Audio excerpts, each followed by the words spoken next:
ओम शांति। ओम शांति।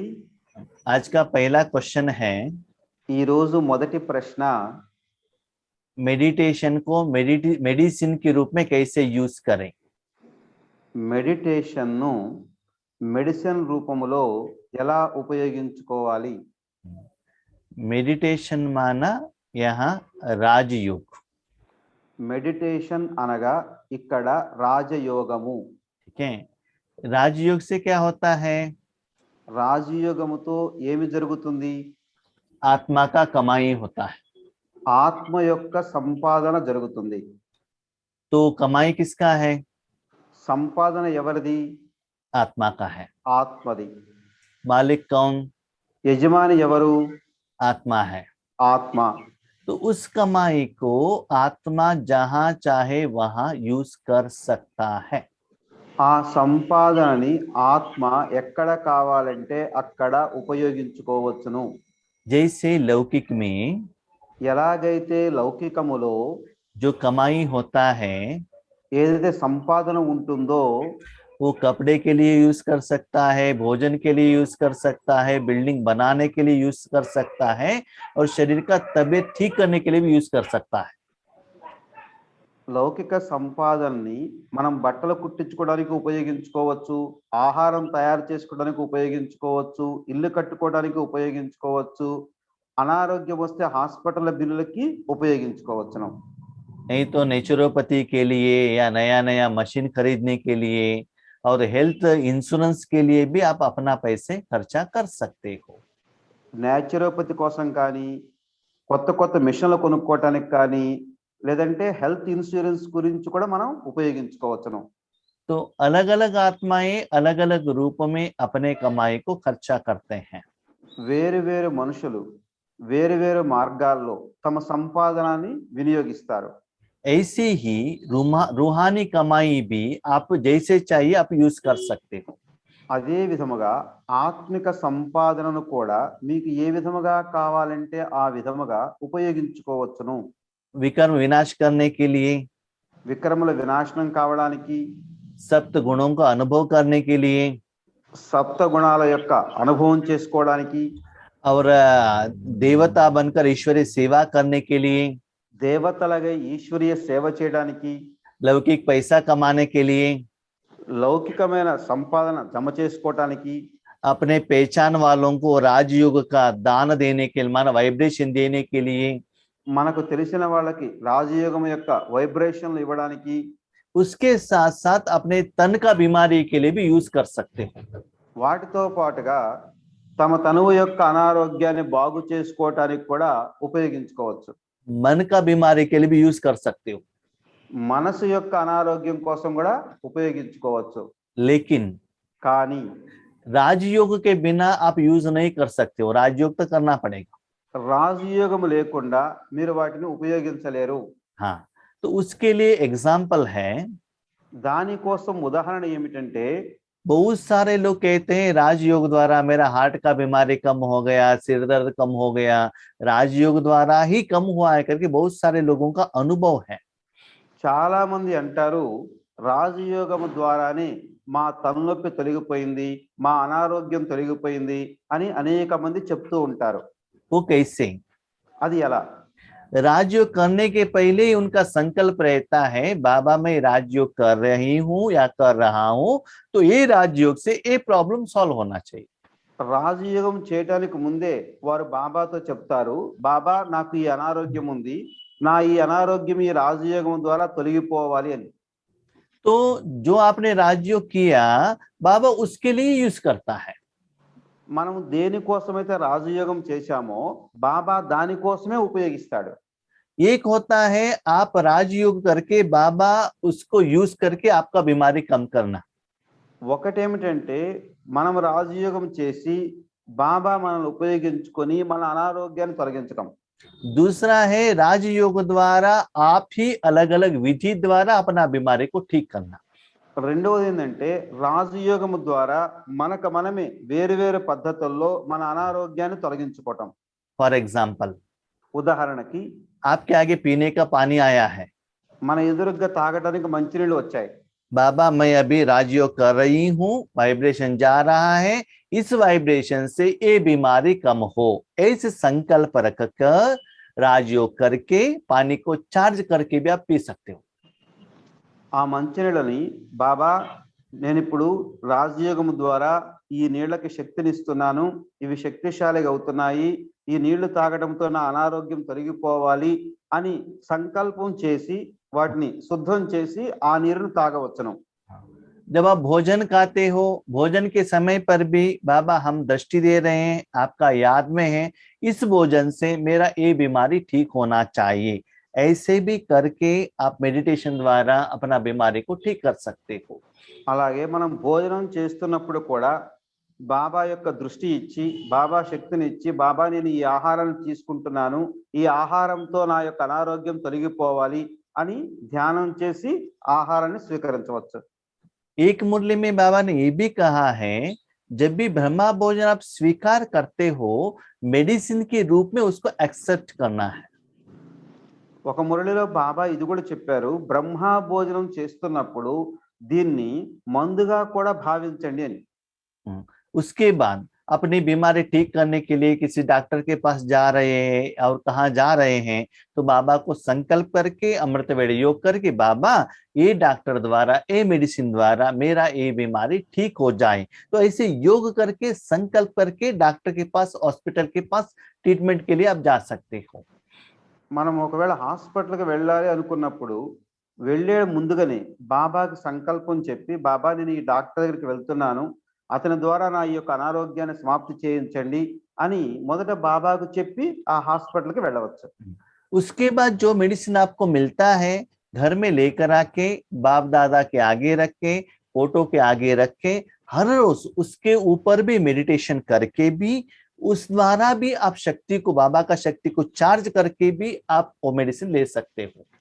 దాని తర్వాత ఆ డాక్టర్ గారు ఏవైతే మందులు ఇస్తాడో ఆ మందులను తీసుకొచ్చి బాబా ఎదురుగా పెట్టి రోజు ధ్యానం యొక్క శక్తిని వాటికి పంపించి ప్రతిరోజు ఆ మందులను మీరు స్వీకరించవచ్చు. उसके बाद समझ लीजिए आपको हार्ट में बीमारी है, तो आप ऐसे भी संकल्प कर सकते हैं, बाप दादा का शक्ति का किरणें मेरे हार्ट के ऊपर गिर रही है और मेरा हार्ट ठीक हो रहा है, ऐसे संकल्प करते उसी विधि से आप योग करेंगे, उससे भी ठीक होने का चांसेस रहता है। ఒకవేళ మనకు హార్ట్ యొక్క ప్రాబ్లం ఉన్నట్లయితే బాబాతో శక్తి తీసుకొని, బాబా యొక్క శక్తి కిరణాలు నా గుండెలోకి ప్రవహిస్తున్నాయి, నా గుండె మొత్తం కూడా శుభ్రంగా అవుతుంది, నా అనారోగ్యం తొలగిపోతుంది, ఇలా సంకల్పాలు చేస్తూ కూడా యోగం చేయవచ్చు.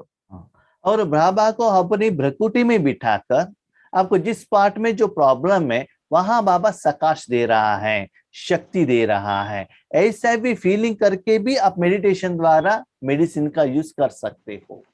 అదే విధంగా బాబాని మన భృకుటి మధ్యస్థానంలో కూర్చోపెట్టుకొని బాబా యొక్క శక్తి కిరణాలు మన శరీరములో ఏ అవయవములో అయితే అనారోగ్యం ఉందో ఆ అనారోగ్యం మీదకి ప్రవహిస్తున్నట్లుగా భావిస్తూ, బాబా వాటిని శుభ్రం చేసినట్లుగా భావిస్తూ ధ్యానాన్ని మందు రూపంలో ఉపయోగించుకోవచ్చు. तो ये है अलग अलग विधान, विधि। ఇవన్నీ వేరు వేరు విధి విధానములు. इसके साथ जब आपको सीरियस बीमारी है, ऑपरेशन हो रहा है, आप ऐसे भी समझ सकते हो डॉक्टर के तन में बाबा आया है, बाबा ही आपको ऑपरेशन कर रहा है, ऐसे भी आप फीलिंग कर सकते हो। ये भी बहुत सारे बीके भाई बहनों का अनुभव भी है। దీని తర్వాత ఇంకా బాగా అనారోగ్యం ఎక్కువైపోయింది, హాస్పిటల్కి వెళ్ళారు, ఆపరేషన్ థియేటర్లో ఉన్నారు, ఆపరేషన్ చేస్తున్నారు, అప్పుడు మీరు బాబాని ఆ డాక్టర్ ద్వారా నాకు ఆపరేషన్ చేయిస్తున్నాడు అనేది కూడా మీరు అనుభవం చేసుకోవచ్చు. ఇలాంటి అనుభవం ఎంతో మంది బ్రహ్మ కుమార్ కుమారులకి ఉంది. ठीक है, तो ऐसे जिस पर्पस के लिए आप मेडिटेशन कर रहे हो, राजयोग कर रहे हो, उसके लिए पहले संकल्प करना जरूरी है। మనం ఏ ఉద్దేశం కోసం రాజయోగం చేస్తున్నామో ఆ సంకల్పాన్ని మొట్టమొదట చేసుకోవటం తప్పనిసరి.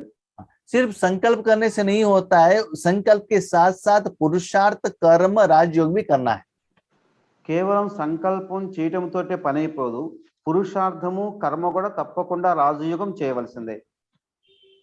आप राजयोग नहीं करेंगे तो बीमारी ठीक नहीं होगा। మనం రాజయోగము చేయనట్లయితే మన అనారోగ్యం తొలగిపోదు.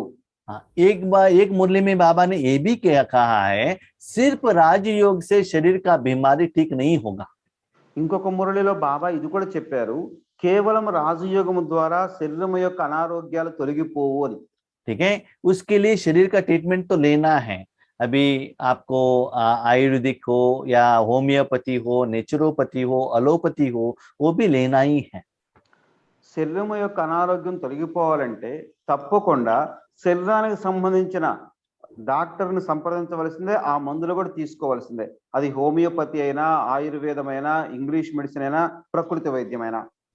लेकिन सबसे इंपॉर्टेंट बात ये है, కానీ అన్నిటికంటే ముఖ్యమైన విషయం ఏమిటంటే, आपका कर्मों का हिसाब किताब सेटलमेंट होने का टाइम आता है तो మన కర్మల యొక్క అకౌంట్ సెటిల్మెంట్ అయ్యే సమయం వచ్చినప్పుడు सिर्फ राजयोग से ही आपका वो बीमारी सेटलमेंट होने का चांसेस रहता है। కేవలం రాజయోగము ద్వారానే ఆ కర్మ సెటిల్మెంట్ అయ్యేది కూడా ఉంటుంది. हाँ, अभी आपका कर्मों का हिसाब किताब सेटलमेंट नहीं हुआ है, समझ लीजिए, वो क्लियर नहीं हुआ है। ఇప్పుడు మన కర్మల యొక్క అకౌంట్ సెటిల్ కావలేదు అని అనుకోండి, तो आप राजयोग भी कर रहे हैं, साथ साथ में शरीर का अलग अलग ट्रीटमेंट भी दे रहे हैं, फिर भी वो बीमारी कम नहीं होता है जब तक वो सेटलमेंट का टाइम नहीं आता। మనం రాజయోగం చేస్తున్నాము, అనేకమైన మందులు కూడా వాడుతూ ఉన్నాము, అయినా సరే మన రోగము నయము కాలేదు అంటే ఇంకా మన లెక్క ఖాతా పూర్తి కాలేదు అని అనుకోవాలి. ठीक है, इसीलिए वो कंप्लीट होने तक स्थूल और ये सूक्ष्म दोनों साथ साथ में रखने से राजयोग आपको बीमारी कम करने में वो सहयोग देगा। అందుకని ఆ సమయం వచ్చేంత వరకు ఈ మందులు వాడుతూ ఉండాలి, రాజయోగం యొక్క అభ్యాసం చేస్తూ ఉండాలి. అలా చేస్తూ ఉన్నట్లయితే ఈ యోగము ద్వారా మీ రోగం యొక్క శక్తి తగ్గిపోయి రోగ నిరోధక శక్తి పెరుగుతుంది.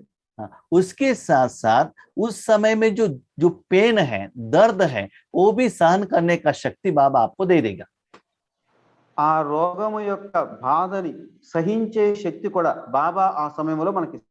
उसके साथ साथ जब बीमारी आता है, दर्द होता है, उस समय बाबा ऐसे आपको सेवा में बिजी करेगा, वो दर्द फील करने का आपको चांस ही नहीं रहता। ऐसे भी आपको मेडिटेशन द्वारा हेल्प होता है। ఆ సమయంలో బాబా చాలా బిజీగా ఉంటుంటాడు, సేవలో బాబా కూడా తెలియకుండా చేస్తాడు. इसे मेडिटेशन को अलग अलग रूप में आप मेडिसिन के रूप में यूज कर सकते हैं। ఆ విధంగా ధ్యానాన్ని వేరు వేరు రూపములో మీరు మందుగా ఉపయోగించుకోవచ్చును. लेकिन याद रखना है, కానీ గుర్తుంచుకోవాలి, बीमारी बहुत समय का है, माना स्ट्रॉन्ग डिसीज है, तो मेडिटेशन ज्यादा करना पड़ेगा, लंबा समय तक करना पड़ेगा। అనారోగ్యం చాలా పెద్దదైనప్పుడు ధ్యానం కూడా చాలా సమయం చేయాల్సి ఉంటుంది. सिर्फ मेडिटेशन से नहीं होता, मेडिटेशन प्लस मेडिसिन करने से, दोनों साथ साथ रहने से आपका बीमारी बहुत फास्ट रिकवर हो जाएगा।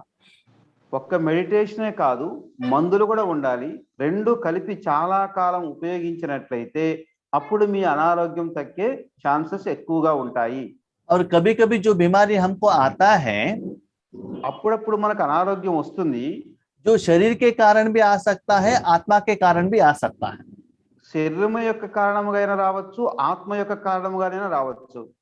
हम कभी भी अपने मन में किसी को रॉन्ग सोचते हैं, नेगेटिव सोचते हैं, जलसी है, इससे कारण से भी शरीर में बीमारी आ सकता है। कोई बात पकड़ कर बैठते हैं, इससे भी कैंसर आ सकता है।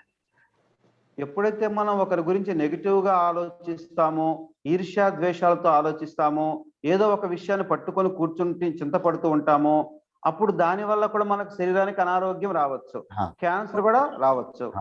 तो आत्मा और मन के कारण बीमारी आया है तो जरूर मेडिटेशन से वो प्रॉब्लम सॉल्व होगा। ఆత్మకి మనసు ద్వారా అనారోగ్యం కలిగినట్లయితే దాన్ని ధ్యానము ద్వారా పరిసమాప్తి చేయవచ్చు. ठीक है, लेकिन शरीर के कारण, पंच तत्वों के कारण आया है तो उसके लिए शरीर का भी मेडिसिन लेना जरूरी है। ఒకవేళ శరీరం యొక్క కారణముగా అంటే పంచతత్వాల కారణముగా దేహానికి అనారోగ్యం వచ్చినట్లయితే దాన్ని తప్పకుండా మందుల ద్వారా నయం చేసుకోవాలి. ठीक है, तो ऐसे मेडिटेशन को मेडिसिन के रूप में यूज कर सकते हैं। ఈ విధంగా ధ్యానమును మందు రూపములో ఉపయోగించుకోవచ్చును. ठीक है,